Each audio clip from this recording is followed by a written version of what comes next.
These are all just 10 by 10.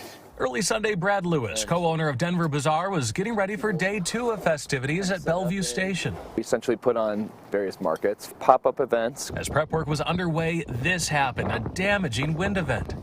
More gusts came through, tents started, a couple tents, kind of flipped over. 10 by 10 tents, when the wind comes through, can just fly. Some product was destroyed.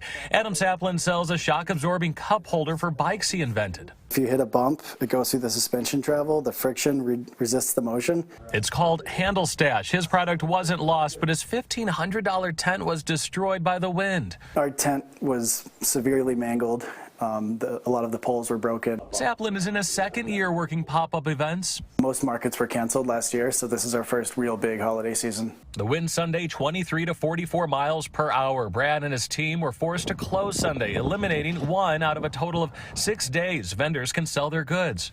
Is a big impact on everybody. The tents that were knocked down are no longer on site, but Denver Bazaar says it will make room for all of its vendors moving forward. There are still 2 more weekends left. They're all small business, local people. And next weekend, twice as many vendors are expected to be here near I-25 and Bellevue.